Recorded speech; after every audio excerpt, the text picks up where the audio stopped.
उत्तर भारत के एक दूर दराज गांव सोनपुर में सुबह की शुरुआत मुर्गे की बांग और मंदिर की घंटी से होती थी। कच्ची गलियों में उड़ती धूल और झोपड़ियों से उठता चूल्हे का धुआं गांव की सादगी को बयां करता था। इसी गांव में रहता था रामू, एक साधारण किसान जिसके पास सिर्फ 2 बीघा जमीन थी और उम्मीदों से भरा एक दिल।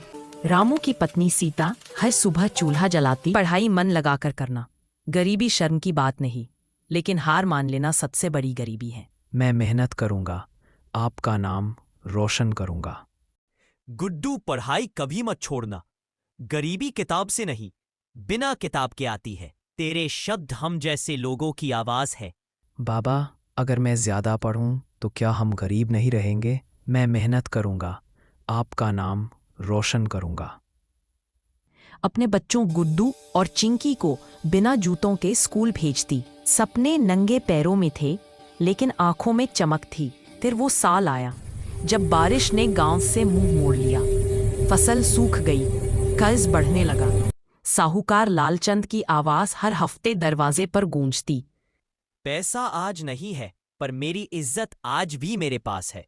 कर्ज उतरेगा, लेकिन मैं झुकूंगा नहीं। सीता, मेहनत मैंने कम नहीं की, लेकिन किस्मत हर इम्तिहान इम्तिहान क्यों लेती है? चिंता मत कर, जब तक ये हाथ चल रहे हैं हम भूखे नहीं मरेंगे। आप चिंता मत किया करो जी, ईश्वर ने चाहा तो रास्ता जरूर निकलेगा। मेहनत कभी खाली नहीं जाती। लेकिन रामू का आत्मसम्मान कभी नहीं टूटा। सीता ने अपने गहने बेच दिए ताकि बच्चों की पढ़ाई न रुके। सोनपुर का हर घर किसी न किसी दर्द से जूझ रहा था। उसी गांव में एक दिन एक नई आवाज आई। स्कूल में नए मास्टर जी आए। नाम था शिवनाथ। उन्होंने देखा बच्चे भूखे हैं, कमजोर हैं, लेकिन सीखना चाहते हैं। उनका दिल भर आया।